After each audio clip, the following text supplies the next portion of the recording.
Welcome everyone, I am your host, Bad Guy the Entertainer, or you can call me Mr. Hate. And this is Hate TV, your inconsistent weekly pop culture digest, where we can have banter, insult each other, still laugh and love each other. This show is about surfing the internet and recapping what's been trending across these social media streets. So if you're new or existing to the show, grand day to you. Whatever time zone you're located at, grand rising, grand afternoon, and grand evening.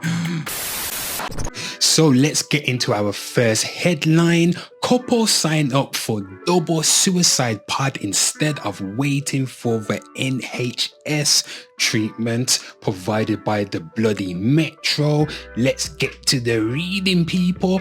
Two pensioners have decided to end their lives together in a suicide pod rather than being trapped in infirmity and pain. Retired RAF engineer Peter Scott, 86 years old, said he can't bear the thought of living without his nurse, Christine, 80, since her diagnosis, pronouncing that shit wrong, with early vascular dementia, and has opted to die with her. Oh, Peter, look at the alternative, Peter said during an interview at their home in the village of Mellis, Suffolk. The chances of getting prompt NHS treatment for the ailments of old age seems pretty remote, so you end up trapped by infirmity and pain. He continues to say, I don't want to go into care to be lying in bed dribbling and incontinent.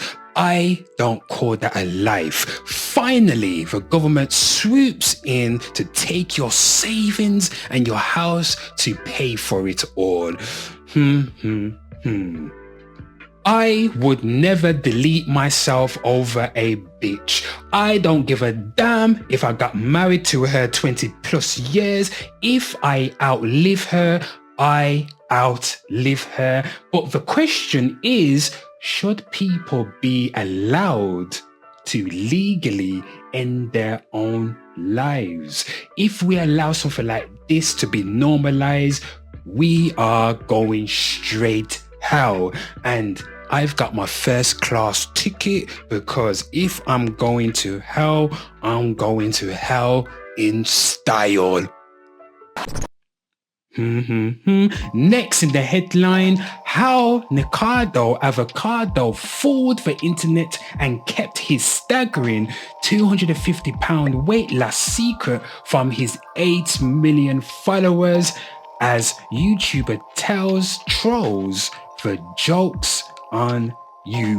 People, this is going to be spicy. Let's get into the reading. It was a social media stunt that was 2 years in the making, but over the weekend, YouTuber Nikocado Avocado finally revealed his staggering £250 weight loss to his millions followers. Over the past 8 years, the internet personality, 32 years old, who is originally from Ukraine and now based in the US, gained over 4.22 million YouTube subscribers by filming himself gorging on ultra-processed fast foods. Woo! At his heaviest, the star, whose real name is Nicholas Perry, weighed 411 pounds and was classified as morbidly obese.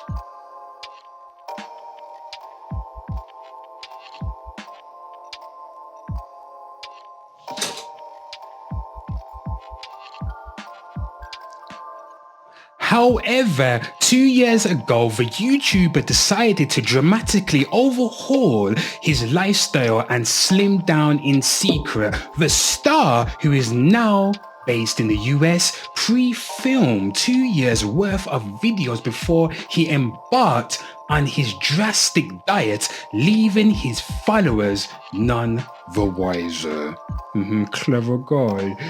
Anyway, in his most recent viral video, which is titled 2 Steps Ahead, Perry said, "Today, I woke up from a very long dream, and I also woke up having lost 250 pounds off of my body. Just yesterday, people were calling me fat and sick and boring and irrelevant.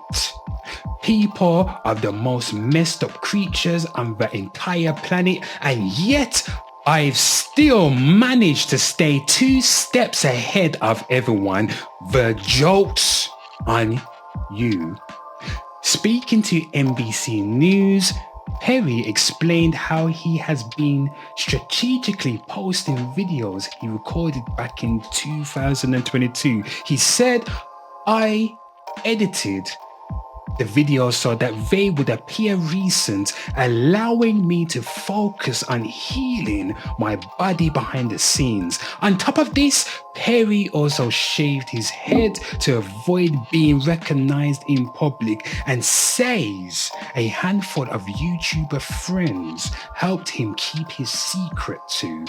His viral YouTube begins with the star wearing a giant panda head, which Perry says was a reminder that social media is not as black and white as it may appear. He told the publication, "While everybody pointed and laughed at me for over-consuming food, I was in total control the entire time." Mr. Avocado, well done, sir. Well done. Next headline provided by Lad's Bible. Man learns rock he was using as doorstop for 30 years is worth £75,000 after finding out where it came from. Let's begin the goddamn reading, people. Sometimes we use things that we don't think have value as common household helpers, but what if you went on to find out it was worth tens of thousands of pounds? One Michigan man was shocked when he found out that a rock he'd been using as a doorstop for decades was worth a whopping $100,000, £76,000, people. The man who was given the rock back in 1988 by a farmer when he moved into his home was told that it was a meteorite. The man bought his farm in Edmore, Michigan, and as the farmer was showing him around the property, he asked about the large rock in the shed, which was being used as a doorstop. The farmer explained that it was a meteorite he found, which made a heck of a noise when it hit the earth. He then told the man that it was part of the property and he could have it. According to the farmer, he had seen it coming down one night in the 1930s and went on a hunt to find it. When he did, he decided to dig it out the crater while it was still warm and kept it all of those years until he then gifted it to the man in 88.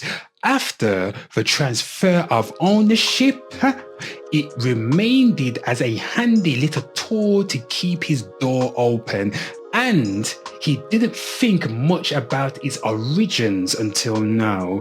Recently, he thought about how much it would be worth today and took it down to have it valued. I know for a fact that the previous owner is kicking himself right about now. He should have sold that bitch ass rock because he could have got rich as fuck.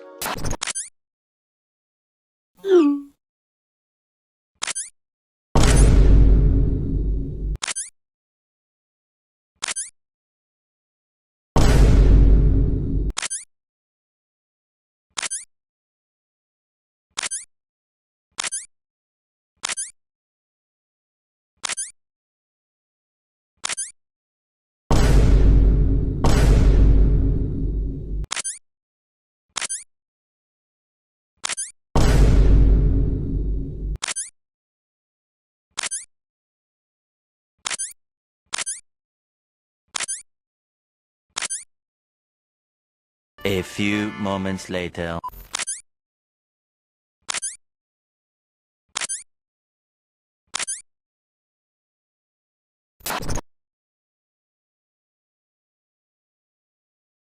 I'm 23, about to turn 24 in about 2 weeks. I have been without a job for the past 3 months. Trust me, I have been trying to get a job for the past 2 months, but it's not easy. Things aren't like they used to be. The job market is very tough nowadays, and I'm experiencing it firsthand and for the first time. I currently live with my mum and sister. Mummy's boy. My mum is the best. She helps me out any way she can. It's getting to the point where I feel bad asking her, and sometimes my sister for money. You broke bastard. I know that they don't mind helping me, but I miss having financial independence. And I'm tired of being in the position that I'm in. Today, I woke up and we didn't really have anything to eat in the house. I decided to go downtown just because you know how the employment life is.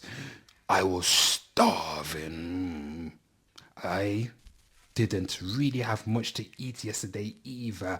I checked my bank account and saw that I have $1.32 in there. I have just enough to buy a Hershey's chocolate bar at the dollar store. When I got in the store and I was looking at all the chocolates, I wanted more than just a Hershey's bar. So I stole like 2 other chocolate bars. I felt bad afterwards. I've shoplifted before when I was super young, like 12 and 13. But back then I did it just to do it. Just to be a little brat. But this time I felt like a coward. I felt like I let myself down. This isn't something I'm gonna lose sleep over, but it's been on my mind all day. Oh, and by the way, I've recently had a few job opportunities. I did some interviews this week, so hopefully things get better. 5 things we hate about school bathrooms. Number 1, teachers questioning why you need the bathroom, and you be like, bitch, I'm a whole human being who's gonna piss myself, and if I piss myself, I'm gonna take my knickers off and slap you with them. Number 2, seeing shit smeared on the ceiling. What kind of sorcery did this? Number 3, missing toilet seats forces me to do a standing squat over the toilet. Why the fuck would you steal a toilet seat, you tramp? Number 4, someone in the next cubicle vaping, and because the bathroom's ventilation is shite, now I'm forced to smell pineapple and cherry with a fusion of shit particles travelling up my nose canal. Number 5, salami being wallpapered on the walls. Like, why would someone waste a whole packet of salami to do such a thing? There's not enough words to describe how much I hate public transportation. Buses in the United Kingdom are unreliable like the morning after pill, and when the bitch comes back and says she's pregnant, you're like,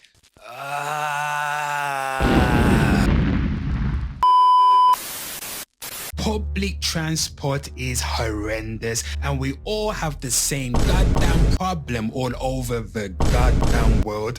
I don't fault anyone for needing or wanting to take the bloody bus, and I understand its benefits. It takes you from A to B with little cost, but riding the bus is cool until it starts smelling like shit and piss. Anywho, 10 things I hate about public transport. I hate when you're waiting for the bus and it does not come on time.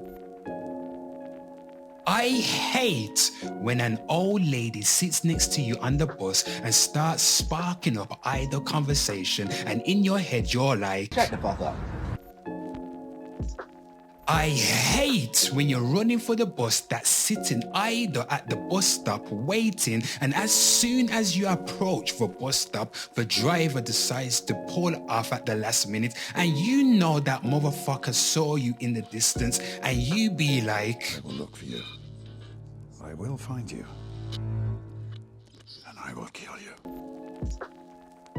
I hate when the driver just stops for like 10 minutes. What the hell? I need to get going where I need to be going. I didn't realize I was on a bloody tour bus.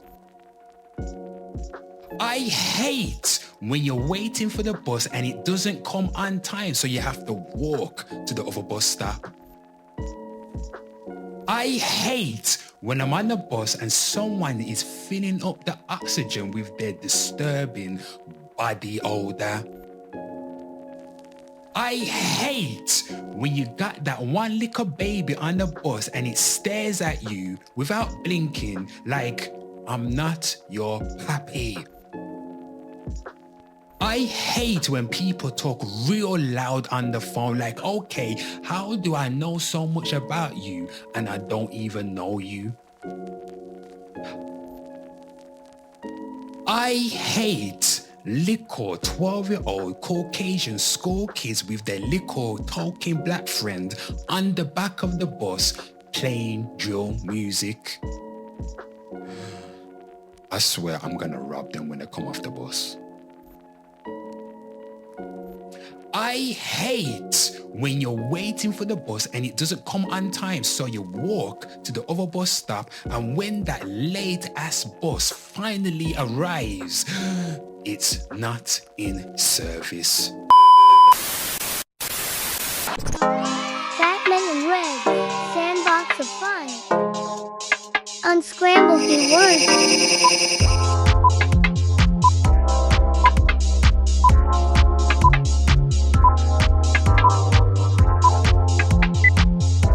Guess the movie.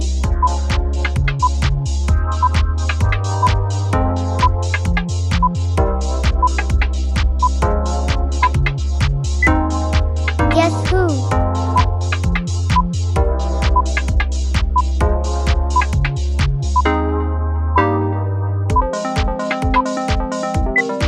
Solve the riddle. What month of the year has 28 days?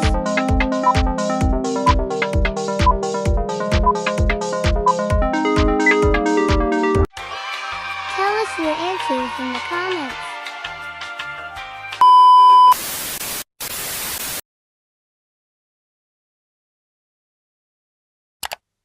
I feel like I should say that this whole thing wasn't originally supposed to be an intended prank on my friend. We were filming and I got way too sucked into making a good video. It was a normal day with my friends and we all hanging out. All of us are 19 years old males, the four of us, and the lights just shut off at the skate park. We came up with an idea to film a video of us doing a ritual at a local witch burial ground. The video started off goofy with us mostly joking around and me giving backstory of the area. However, this all changed once I called my brother, who is 30 years old, people. I called him to give us some background on how to do a ritual. He dabbled in black magic for a couple of years. Wow. And he immediately told me he loved to help us and to put him on a speakerphone. So I do, and he says the last time I messed around in those woods, my life seriously got fucked up. After one ritual, my friend Josh we came back to my apartment and he started smashing every mirror and window in my apartment, cutting himself all over. I was cleaning that shit up for weeks. If you guys are really going into these woods, you're going to see something. Then he hung up. Well, this caught us all off guard and I figured my brother was completely fucking with us, so I went with it. Alright guys, he told me the rules on the phone and I completely lied, making up random rules about rituals and how we have to stay in the salt circle and cannot leave until the candles go out. Everyone was now terrified and refused to keep filming the video. One of my friends knew it wasn't true. He's a little smarter than the rest of us and was just filming the entire time. Another one of my friends, Liam, has severe anxiety. He was completely out and was begging us not to go, begging me not to carry on with it. I lied and I started manipulating my friends. I told them I'm still going and nothing's stopping me and that I'm not sitting around talking about it anymore as we're wasting time. I called one of my friends, Danny, to come finish the video with me and he was down. As we were on the way to the woods, Liam calls me and says, look, I can't leave you to do this by yourself. This is a ritualistic thing. This is a thing you're supposed to do with people you trust. If you're gonna do it, I'm coming. I thanked him for not backing out of this with me and then looked at Danny and told him to go into the woods and make noises and shit while we're doing the ritual. Well, Liam arrived with my other firmed filming. People, this guy can't write. With my other friend filming and he is beyond terrified, shaking, sweating, looks almost sick. Well, the ritual goes on and I'm screaming Latin out of a book. We all have our candles on and we're sitting around a circle while it being filmed. Danny is doing a fantastic job in the woods and my friend Liam is focusing on his candle, not moving, fully believing that the ritual is going wrong, but trusting me that I'm gonna get us out of this. Well, my candle goes out. My friend filming candle goes out. So I start to wrap it up until I hear from Liam, what about my candle? What about my candle? I immediately grab him and start screaming more Latin, trying to put an end to the ritual. The flame is growing bigger. I had no idea what to do because Danny was supposed to stop the noises once the candles went out. So the ritual is still going on and Liam's freaking out until he was about to have a full-blown anxiety attack. I could feel his heart pounding and feel his sweat all over his body, goosebumps all over. So I ended it and told him what was going on, hugging him. Come here, come on, come here, let me hug you.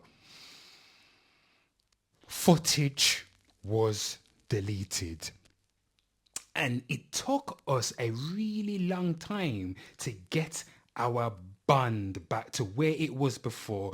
I understand. It was a horrible thing I did, but I had no clue he would react that way and think it was so real.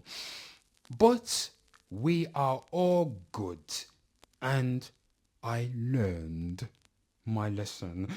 The guilt was eating me alive for months, but we all talked it out several times. Or maybe he's lying and planning on killing me. I don't know. Truly though, I wish that footage was still available. With friends like you, who needs enemies?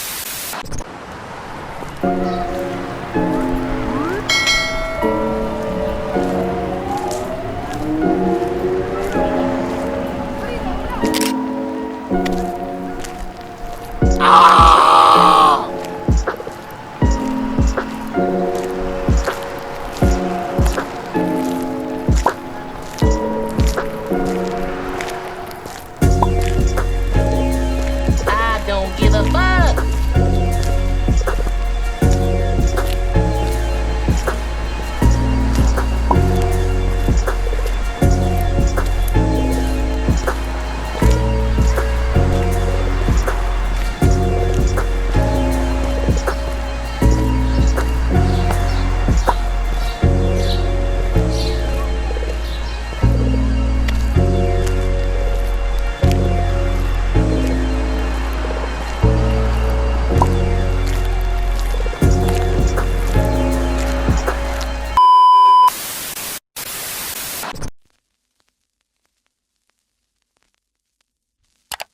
My son was born at 28 weeks gestation. He had survived 11 weeks prior to that without any amniotic fluid.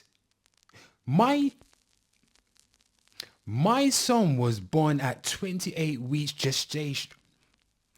My son was born at 28 weeks gestation. He had survived 11 weeks prior to that without any amniotic fluid, and he lived for 11 days before passing away in the NICU. I'm glad he didn't make his father a father. I have so many mixed feelings and so much trauma surrounding this situation. But it all started when I was 6 weeks pregnant, and I found out that my fiance at the time was responsible for a cold-blooded murder. Whoa. When I met him, he had just moved to my city. It turned out he moved to my city to run from his crimes committed in another city 2.5 hours away. I know he did it. He was too detailed and admitted it to me while crying and drunk. He showed me the online report, the mugshot of his friend who was sitting in jail for him. How he was still friends on Facebook with his friend waiting out his time. I even went on to discover that I was with him at his aunt's house when he went to bury the murder weapon on her farm. Whoa. After discovering this, things got violent. Throughout my pregnancy, I was crying, being chased, being grabbed and shaken, shoved, hit, yelled and screamed at. This was the cause for my water being broken so early. I apologized to my unborn baby so many times for feeling the way I felt or being in the situation I was in for almost my whole pregnancy. The day before the doctors told me my baby likely wouldn't live, he wished death on our child. Nurses had kicked him out of my room multiple times during my extensive stay in hospital for his behavior.